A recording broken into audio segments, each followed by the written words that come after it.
Hey guys, Jimmy here under the alter ego Wilderness Runner. Here's where I'll be running today.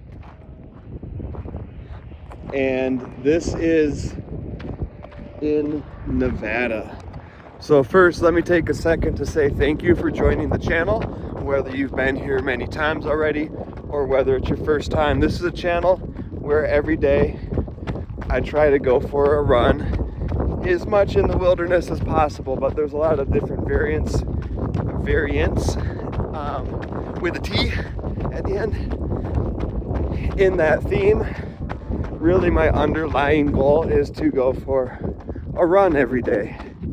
And I don't put a lot of specifics on what that needs to look like, but I do have the stated goal of getting into the wilderness more and more as much as possible.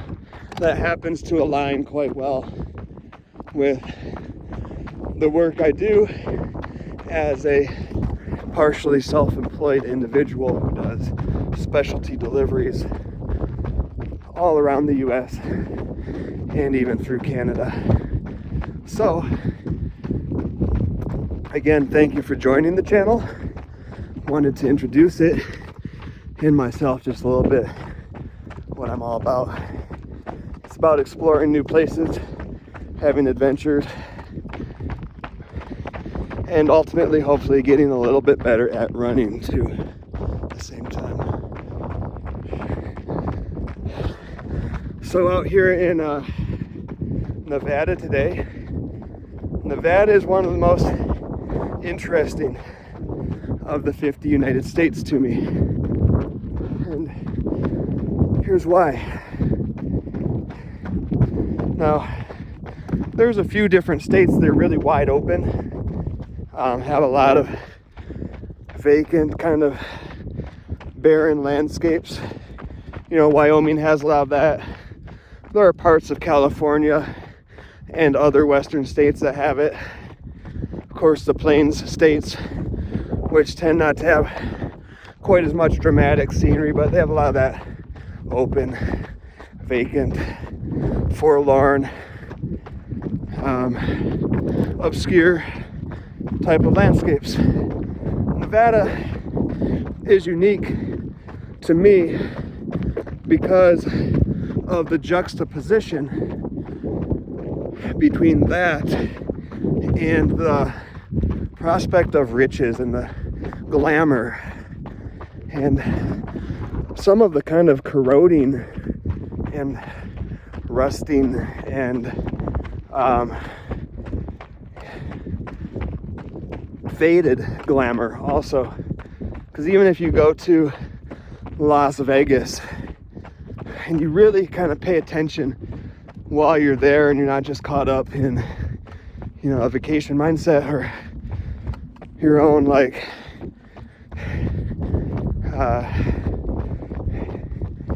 casino trip glamorous mindset, you see how much desolation is there even in Las Vegas.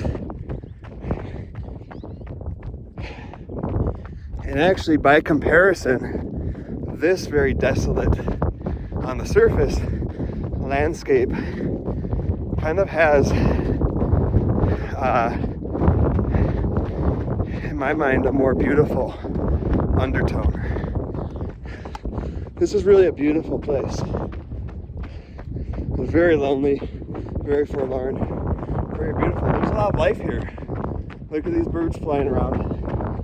Look at all these different types of plants. They look kind of yellow. Maybe they look dead based on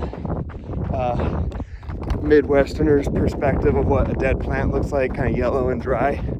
But actually, there's a lot of life in this barren landscape. On the surface, it looks kind of dead. And Las Vegas is like the opposite of that. On the surface, it looks very vibrant, a lot of life. But underneath, it's kind of dead. If you actually take the time to talk to the people who have grown up there, who have worked in the casinos all their lives and or the people who work at gas stations and restaurants and stuff around there.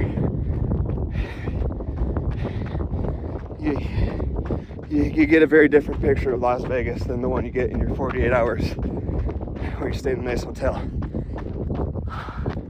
So Nevada is this place of a lot of juxtaposition. If you drive around Nevada enough, you end up on stretches of road that are some of the most deserted, loneliest, and longest stretches of road, longest unbroken stretches of road in the US. And at some points along those roads, you see evidence of the broken hopes and dreams of people in the past. Sorry, getting so morbid and deep right here, but you really do. You see attempted resorts that maybe had a short-lived glamour because there was this era of hope and prosperity in the US around the 1950s. And you can just see the stories. People who packed everything they had into an old station wagon, drove out to Nevada where they could buy a plot of land on a great big lake for $50. I don't know, that's a guess. Built up a resort, served other people who were coming out to the state with the glimmer of all the gold that they were about to win in their eyes. And that story itself is a spin-off of the story of the gold rush, the actual gold rush for actual gold. And when those people came west seeking riches, and a lot of them found despair and failure, the really smart people built casinos, and they preyed upon those people who had already lost most,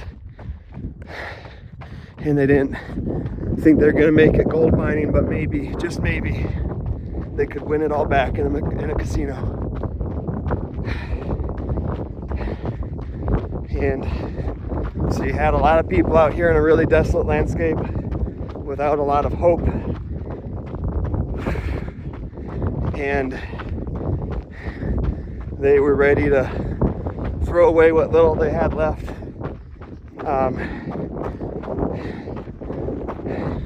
In a last-ditch effort at a casino to win it all back.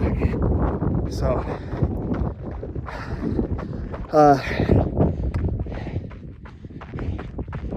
makes for some very sad stories, but some very fascinating history and fascinating places. I would recommend Nevada. I would recommend getting lost on some of the loneliest stretches of road in the United States.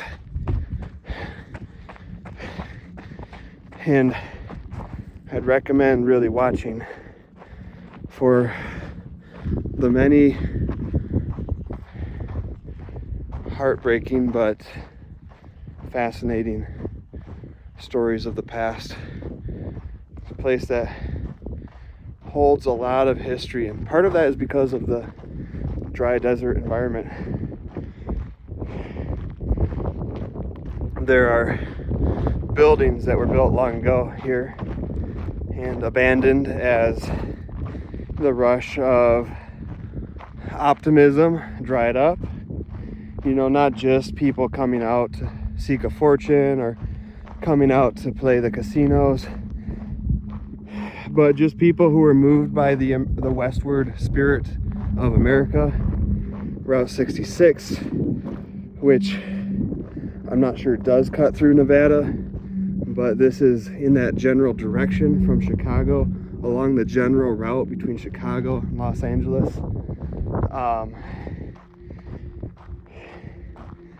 People who are on family vacation, people who are adventure seekers of all kinds, vagabonds and ramblers and storytellers, and just people of all kinds. And as that enthusiasm and that energy kind of dried up, it left behind all these abandoned places, and a lot of them are super well preserved by the desert. So don't ask me how I know, but there's some really interesting abandoned buildings to explore in Nevada. And it's also a great place to do that because there's just so few people and so little likelihood that anyone's going to care if you're checking out an abandoned building somewhere in the middle of nowhere that no one cares about anymore. That may have been a pretty glorious building with a lot of history, a lot of life in it for a short period of time, but now is nothing.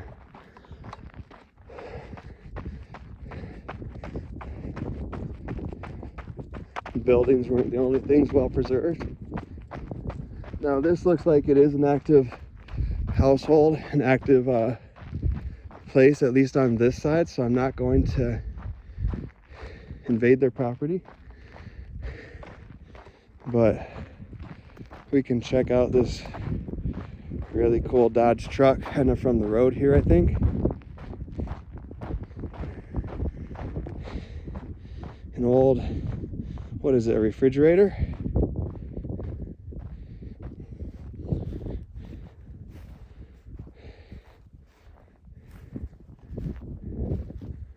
I think it's okay to come up here.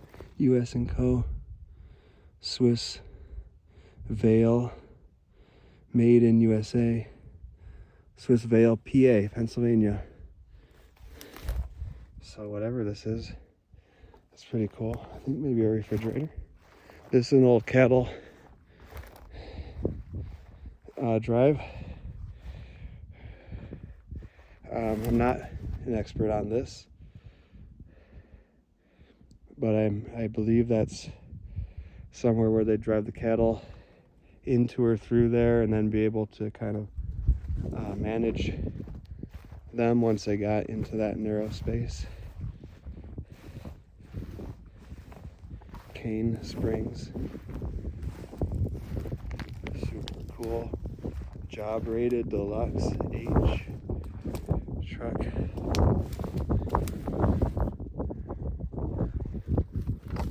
I want my business to have trucks like this. I want to retrofit some trucks like that with modern engines and transmissions to match the image that I really want for my business, and that I'm sure a lot of people want, because it's very cool. You know, there's a lot of trucking companies out there. There's a lot of people you can hire to move things with a truck. People like a story. People like something interesting. We're not robots, and that issue is more relevant than ever. We are not robots. We like interesting things. We like things that have stories and history. So this is not fenced off. It doesn't look to be part of the homestead here. Let's check it out.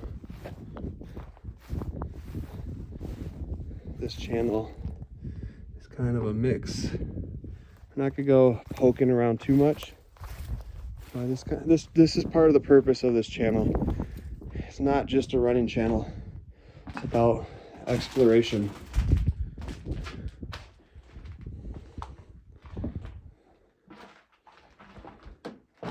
Most people get that too.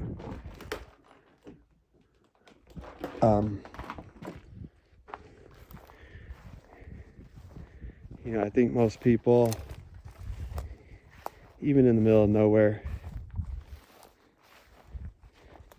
can understand that what I'm doing here is driven by curiosity and exploration. Cool old stove.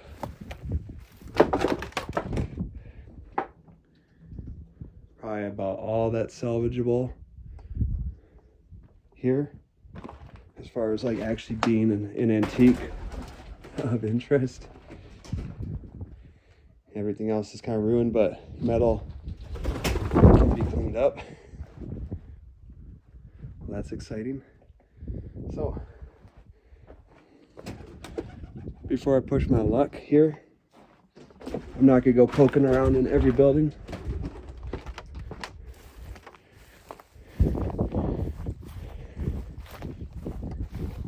I'm gonna continue my jog down the road past the, so this used to have, this is so cool. This building, look, just this one little old building, so much history. Check out the chinking here. These look like railroad ties. Maybe they were repurposed railroad ties because we're right next to a railroad. That's very possible. We have all this stonework here and this old stove. So cool.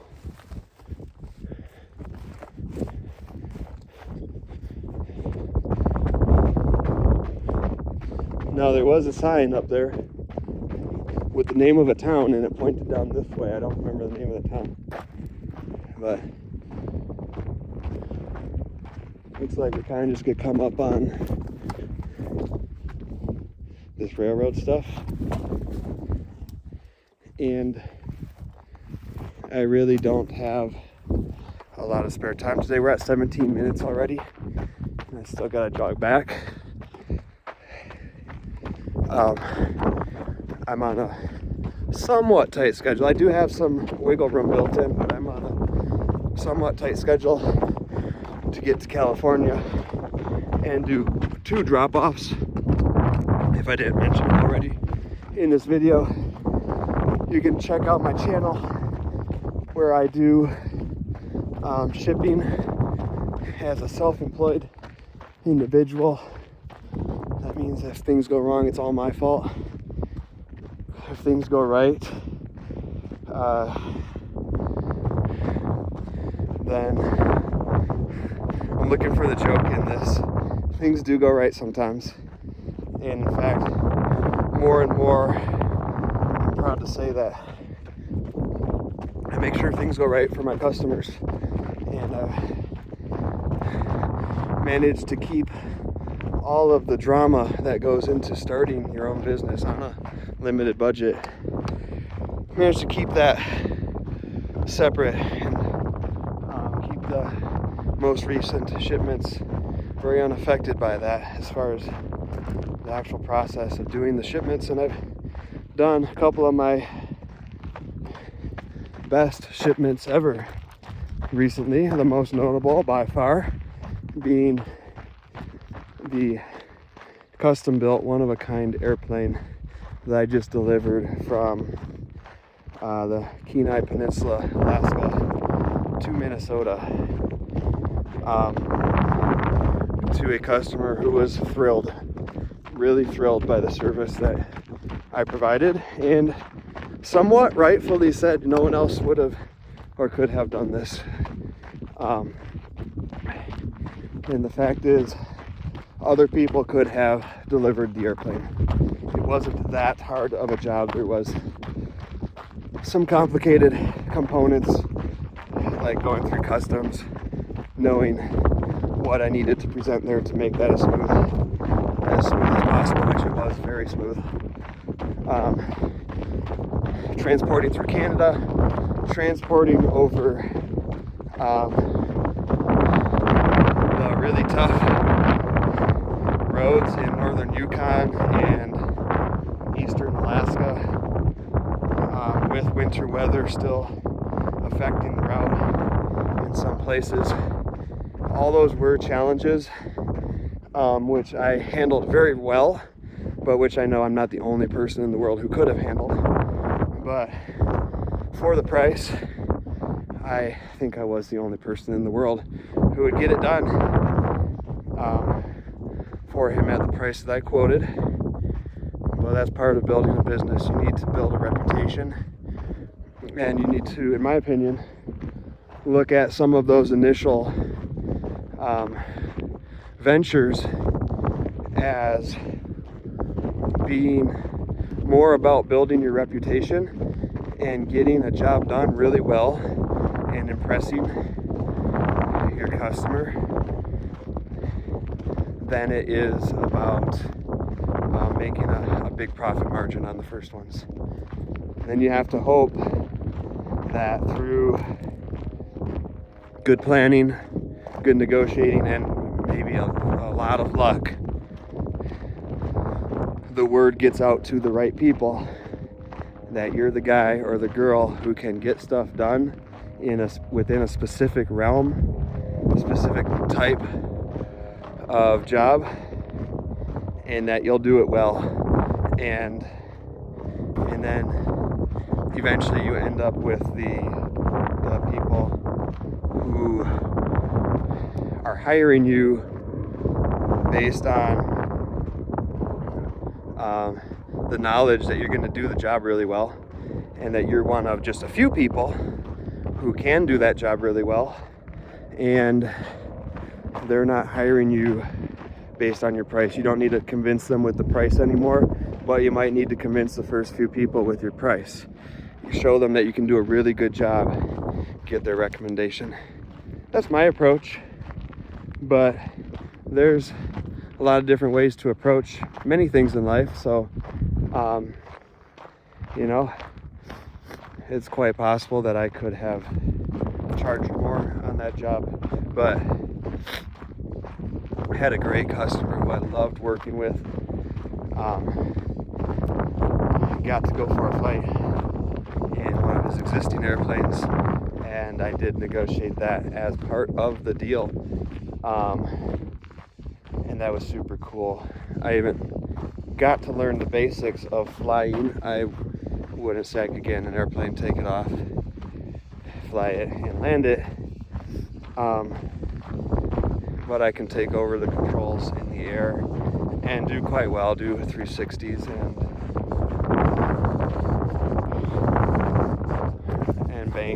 banks and turns, and have a good gauge on where my altitude is, climb and descend while turning if needed, get lined up for a landing, pretty much anything that needs to be done in the sky in normal operation of a plane. So that was also super cool, and I digress, but you'll get used to, you're still watching the video at 23 minutes, so you must have some interest in what I'm saying. This is my YouTube channel, man. This is one of a couple of them. The other one, like I said, is called Send It Delivery Co. If you want to follow the deliveries and the self-employment journey. But the point is, this is my YouTube channel, and I'm gonna post whatever I want on it, and I'm not gonna overthink it, because overthinking is not only a killer of joy, but of creativity and progress and mistakes and growth, because growth consists of thinking and doing and thinking and doing and thinking and doing, and overthinking can prevent the doing portion. And there's a lot that you can learn about a process just by thinking about it, just by researching it, just by visualizing it, all those things, and that's super good. You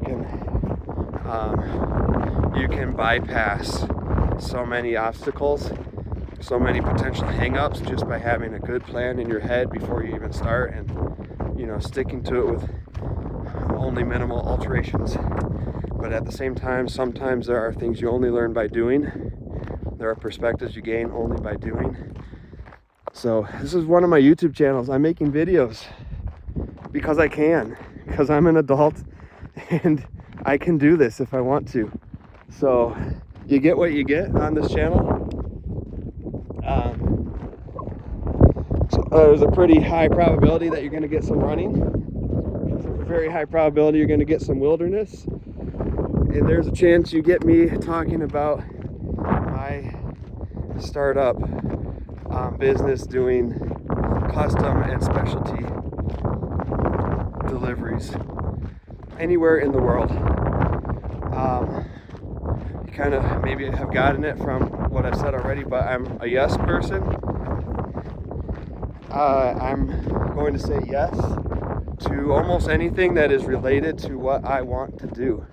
So if I don't know how to do it, I'll figure it out. And if you ask me to bring a 20-ton ship from New York City to Belize, I'm going to tell you right up front, well, I'm going to have to figure out how to do that. Here's the budget. Here's my budget. Will it work for you? I will be partnering with other individuals and businesses in the process. Are you okay with that? Because I know I don't have the equipment to do that job personally, but if you want somebody managing that process who has the attitude that whatever it takes, we're gonna figure it out, and who has at least some experience moving things across borders, moving things long distances, someone who can speak Spanish, someone who can show up in person ready to communicate through any issues that happen along the way. If you want that guy as part of your process, I'm that guy. This is what it costs. Let's do it. You know, that's my attitude. There's no job that can't be done. There's no job that I can't figure out. And if I can't figure it out, there's no job that I can't come alongside other knowledgeable people and create the relationships that I need to create in order to get it done. There might be budgets too small. If you say you want that job done and you got a $2,000 budget, I'm gonna say no way. We're probably looking at like $80,000. But let me research that, because that's just me throwing a really big number off the top of my head. Kind of multiplying the biggest job that I've ever done by 5, because it sounds about 5 times bigger. But let's do some research. Let's look into the companies we actually need to work with to get this done, and then I'll get you a realistic number, but it's not $2,000. You know, so that's my attitude. That's how I go about things. And one thing I'm working on with my business is my tendency to underprice.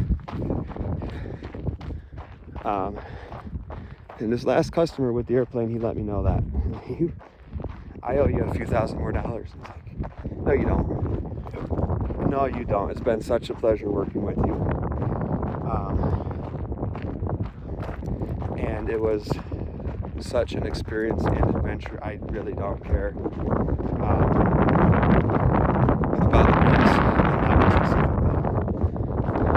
The ones I really need to work on pricing better are the ones that aren't fun.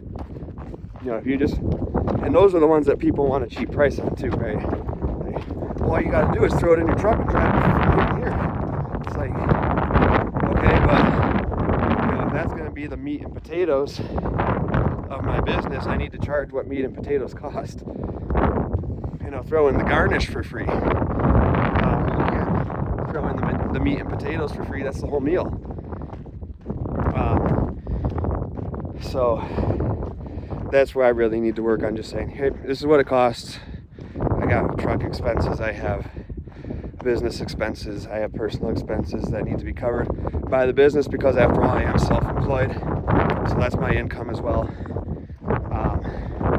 We're not doing this for what you think you could convince your father-in-law to throw it into the back of his truck when he's on vacation going that direction already. And that's a hard one for me because I come from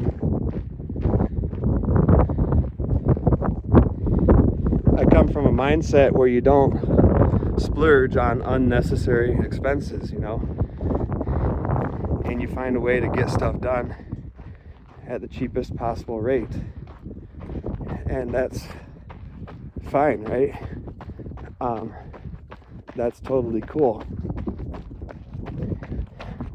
But if that's your mindset, I'm not your guy, you know. That's not the business I'm developing, and that's really you looking to get it done outside of any business, period. So, you know, take that offer to your father-in-law. It's not something I can grow a business with, and that doesn't have to be put rudely to a customer. It just has to be, yep, here's what it costs. And if they say no, I say, oh, so that's okay. And if they want to debate it, then I can explain everything that I just explained, or you say, you know, that's what I need to get to make it worth it for me. So, you know, I don't need to explain to every person under the sun individually exactly what expenses I'm considering in the process, you know. I don't ask when I buy a flight, like the flight I just bought from San Francisco to Chicago. I don't ask, are you sure it costs as much? Can you do it cheaper? How you doing?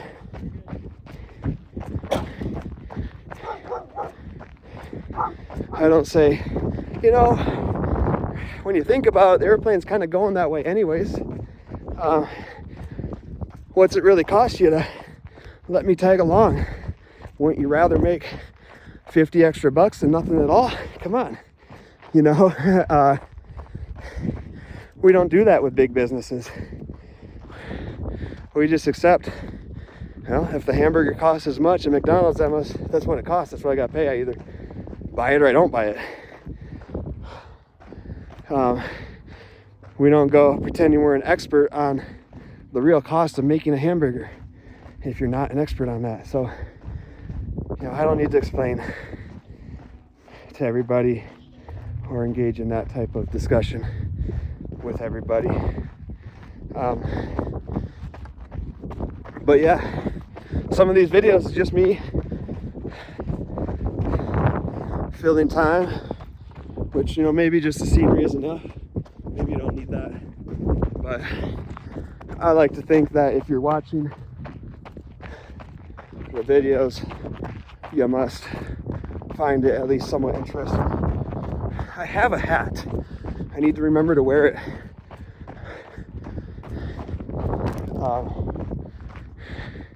The other option would be getting a haircut, but I have so much time invested in this. So,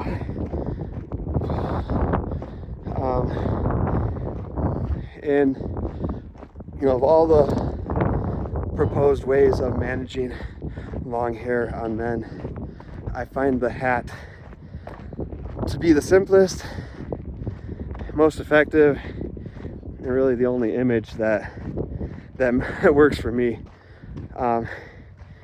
Anything else is putting too much effort into my hair. But just throwing on a hat, fine way to keep the hair out of my eyes and, in today's case, my mouth. So, back at the truck, want to thank you again for watching my video, for supporting the channel, for liking and subscribing if you choose to do that. You know, I don't think I'll ever be the kind of person who, like, tells you, please like and subscribe. It's up to you.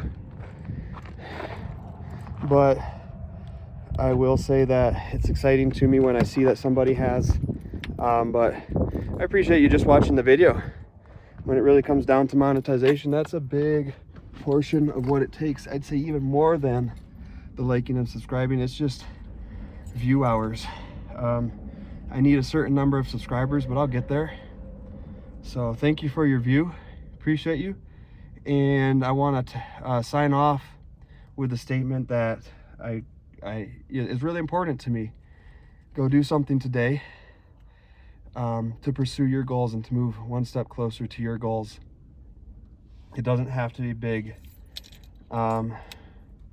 This was a really cool run today. I really enjoyed it. It was great to get to explore those interesting places. And this started with me one day saying, I'm gonna run.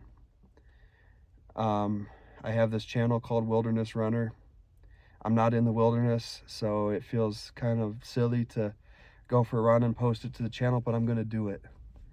And I really have found that just by initiating the process, just by starting somewhere and having that goal in the back of my mind, not even really a plan of how to get there, but just having the goal in mind, I've really had a lot of opportunities. And I think that, you know, we are creatures who are able to plan. That's a cool thing about humans. We can plan in very intricate ways, but there's also still something to be said for intuition. And I think that intuitively at some level, when we put our focus on something, we start to understand and do the things that we need to do to increase at that thing, whether we really recognize it consciously or not. And I don't think it's completely just manifestation. I think that we're actually doing and choosing certain things when we have those goals in our head, even if we're not consciously planning it. So again, thank you for watching. Hope I gave you something of value today. Go do something. Go take a small step towards your goals, and catch you next time.